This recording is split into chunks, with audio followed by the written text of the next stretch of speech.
Nkakasizza nti Minisita Nyamutoro yajja amazeeko era tewali kijja kubeera nga kikolebwa ku mutimbagano kibeere nga ate kimulesaawo obufumbo bwe. Obufumbo bwe yayingira abutegeera ddala bulungi era akimanyi nti no munnange bangi abalwana omwami we Eddie Kenzo. Ku bifaananyi ebibadde bitambuzibwa ku mutimbagano nga biraga nti nno Eddie Kenzo yayimusibwa mu ntebe we yali atudde waabuuziddwa ku nsonga enabudde nalo kagamba nti Taina makulu tabiwa makulu. Oyo no ye Minister Nyamutoro. It's a bad image because I mean even if it were true, how does that make him have a bad image? Anyway, either way, I don't like giving relevancy to fake news. So I'll just tell everyone to disregard it because no such a thing happened. We never had a moment like that. We were comfortably seated and we enjoyed the function until we took leave.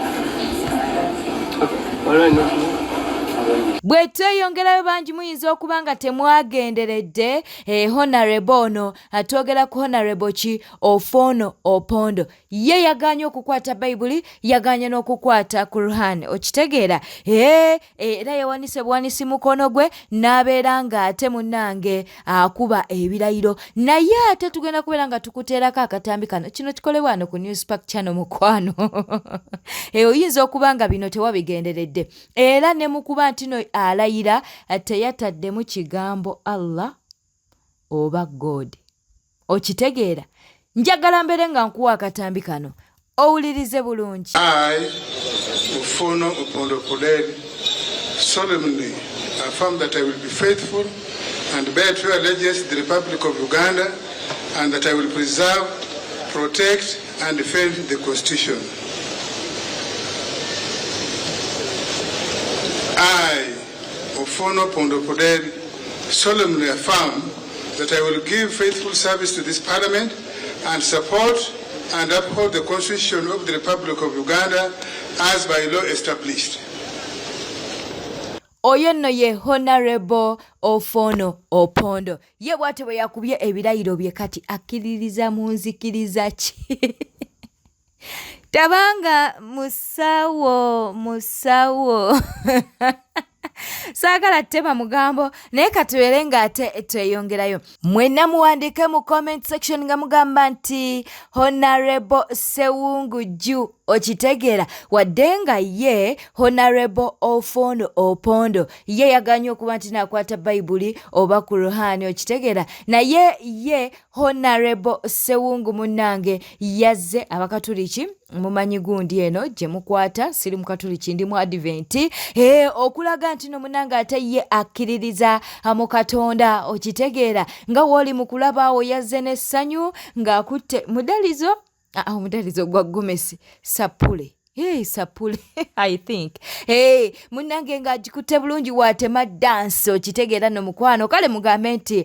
Honorable Sewungu Ju mu mawulire amalala ge tuli mu kuba nti nno atufuna no ku Newspark Channel katuddukako wa full figure nga wowulira nti full figure figa kyekyo nga woli mukulaba akatambi oyo no ye full figure figa kyekyo nga woli mukuba nti nate ogiraba okitegeera yoyo no presidential advisor oluvannyuma lw'okuba nti no President Museveni yalayidde yasazeewo okuba nti no munnange ate anyumirwa ku bulamu okulaga essanyu olw'okuba nti naate mukama we munnange yalayidde naye maama ebifaananyi bino tebigwa ku Justin Nammeere onoowulira katubeere ffe nga tukuwa akatambi ka full figure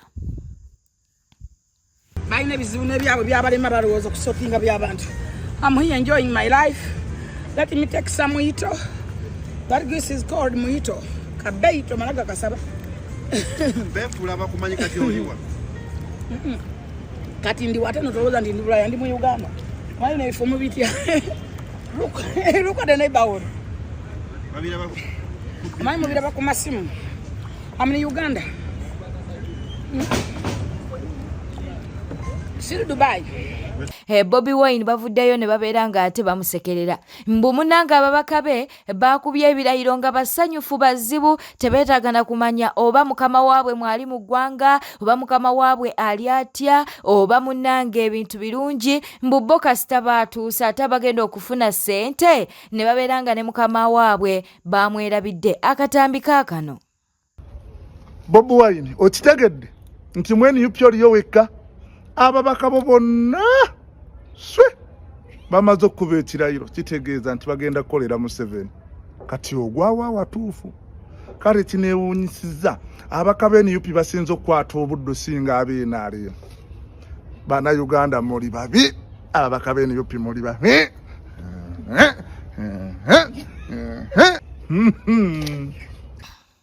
Bwe tweyongerayo Calvin Kayanja wuuno avuddeyo n'abeera ng'agamba nti bannayuganda muzibuka amaaso, bano ababaka be muyirawo omubiri munnange we batuuka okuba nti naate balayira mbu batwala baffamire zaabwe okitegeera era n'abaako baanokolayo wano. Ngenda kuba nkuwa engeri ababaka gye bazzeemu okulayira otegeere obunnanfuusi n'omulugube oguli ku bannabyabufuzi, otegeere nti bayuuza. Oyo ntandise ne Robert Maseruka Honorable ajjudde wa Mukono South akalulu ke kafiiramu n'abantu nga balwanirira Victory. Bw'atuusa ogenda okulayira akutte nnyina, abaana ba muganda we, abasajjasajja awo abaffamire ne bagenda okulayira, naye ng'abantu beeyattisa beeyateekako bukosefu abaamala obudde mbu bamunoonyeza akalulu talina fuutu soja n'ogu gwagenze naye. Mu kaseera ka Victory n'okwawula banoonyaayo abafamire, njagala mumbuulire mu kalulu konna maama wa Maseruka, baganda be n'abo bonna be mulabazze nabo mwabalabawa mu kunoonya akalulu. Abaanoonya akalulu baali bantu balala nnyo, talina gwaliko ganayizinze genda naye piikinga Victory. Kale tegeera obunnanfuusi n'obwayuzo buli ku bannabyabufuzi, osigale ku mirimu gyo okwate enkumbi ogenda olime. Mu kaseera ak'okugabana ak'okufunamu banokolayo baffamire baleeta n'abaana abato abatategeera. Kale gwe bakumire ddala omukisa okubeerawo bajjuze ebifo by'abantu be baabasabye naye nga tebakututte gwe. Yamala budde kulwanirira ekyo kye bafunye olwaleero. Otegedde bannabyabufuzi?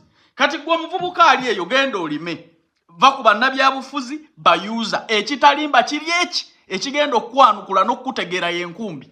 Nakugambye bonna ngenda kubakuleetera engeri gye batuuseemu okulayira ne be bazze nabo. Oyo bamuyita Shamimu Malende, Woman MP Kampala.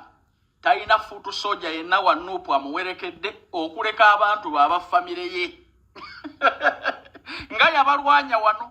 Kati mutegeere obunnanfuusi obuli ku bannabyabufuzi nti opportunity yonna gye bafuna okufunamu batwala baffamire.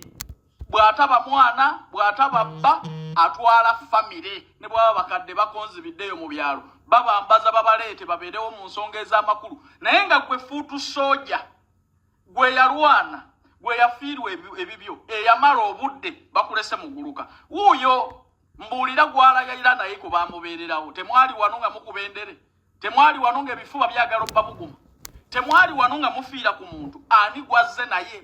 Bonna nkugambye ngenda kubaleeta ne be bazze nabo. Ombuulire munnabyabufuzi ki ajjukidde fuutu soja mu kaseera kano.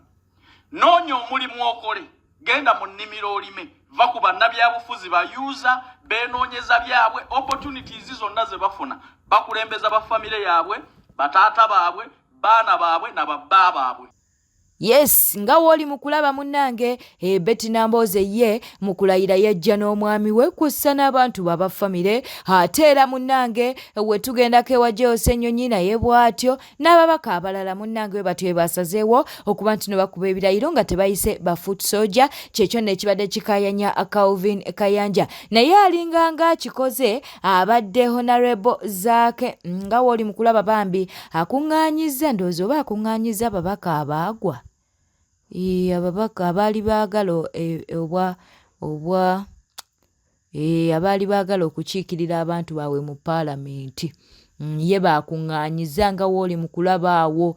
Nga wooli mu kulaba awo munange ndabako Nabbosa n'abalala bangi. Kale ye bw'atyo Zaake wasazeewo okuba nti naate akikola. Kkiriza tubeere nga tweyongerayo mbu munnange Honorable Anita Among mbu yafunye abakubi bakkerere ku mutimbagano baagala okulaga nti no munnange yeyekka asaanidde okubeera sipiika. Katukuwa akatambi kano. Anita Among alina abakubi b'emmundu be bakeera ku buugi bamala okunywa obuugi ne bakumazira ivu.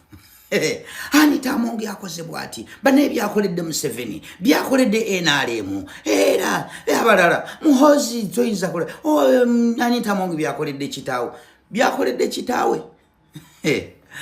Where is General Lweru, a man who offered committed services to his father? Ali Ludawo ali eyo yafuka musumba mbu yakola kati church. Abo baliko ebyo abasajja balina ekizibu kiri kimu bagezaako okutunda omwana waabwe politically kyagaana.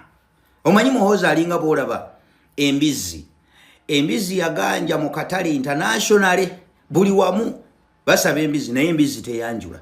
Era tebayinza kera okuta nti omukwe yaleese embizi ku bukoko kwanjula nga nnene nga njeru ne bamutendera bw'agirira bagala aleese kikikimu. Kati ne Muhoozi bw'atyo bw'ali nti mutabani wa Museveni simanyi CDF biki yakola biki naye okumuleeta politically bagamba otukoze otya. Bannayuganda bamuzira ate nga n'abali within the government nabo bennyini bamuzira mwabiraba.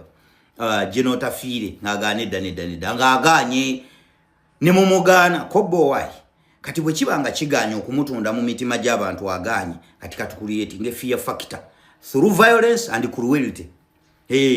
Bakutte Edi Mutwe biki babatadde mu basement. Cruelty. General Lweru, where is he?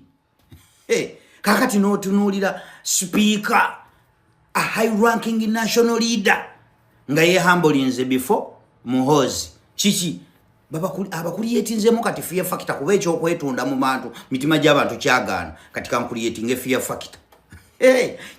Kyekyo kati kyebaddamu kuba tebayinaayo kirala. Ffe bwe tulaba nga ennyumba ya Sitaani ekutta omuliro ffe tusanyuka tugamba bekkatire tetubayinaako buzibu. Kale obaawo gwe bakkatidde ne bamufrustrating ne bamuzza ebbali olumuga kuba bagamba nti kati zino entale ziri muzifuniramu waye babeeko gwe bakuba avaayo munyiivu kati mune bebe wali nabo oyo nobatunuzaamu mundu oba nedda bwe kito bwe kiri olutalo kasita luyingira mu nkambi y'abalabe bo era olina okulonda saidi kati ne babaako gwe bakufrustrating nadde eno nga bamunyizizza ne mugaa nti kakati anti obalabe bwe bafaanana tebaliiko ate kati ono Anita Among Muhoozi yali akola effujjo ku balala bonna. Honorable Ssemujju Nganda najja amugamba mu parliament najja namugamba munnaye this man has victimized everyone. We must find a solution. Yagamba good enough I'm not among the victims. So we all have become victims of this one man called Muhoozi Kainerugaba. This parliament must find a solution. At least for me, I'm not a victim. Because ebintu ebimu bye tubagamba ebyo. Etubaga nti abantu bano bakola effujjo ku bantu. Goyinza okuba okyayina akalembereza.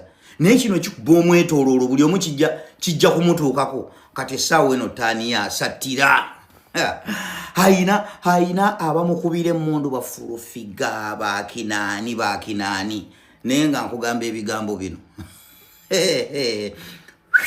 Oyo agenda wali ttale bagenda muwangula amannyo olwo olutalo tebagenda kuluwangula nze nkubuulidde oli akuliyetinga fear factor kati tebayinza kumuyiwa vivi ng'akedde enkya n'akutunuzaamu omudumu taata wake era enkyamwamwanda minding tosaagamu nze nkubuulidde. Ye Pasis Namuganza akyagenda mu maaso agambye nti ababaka banne bamulabiranga ddala ekyobwa sipiika akyetaagira ddala. Mpulira bulungi Bannayuganda balemeddeko Princess Pasis Namuganza ye sipiika asaanye okubeerako mu palamenti ye12.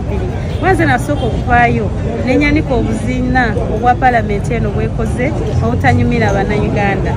Era abalala bonna bazze luvannyuma nga bamaze okulaba nti ensolo ku kisige kweri. So n'olwekyo nsaba Bannayuganda bansabire okutisibwatisibwa kw'empitamu kwonna sijja kuwanika kuba manyi nti Mukama ye mubeezi. Bwete tamuda bade mulabi mulungi olekwe kumina ku Newspack channel kankusabire ngo subscribinga o likinga no kuleka obaka bwawo mu comment section. Bera bulungi weraba.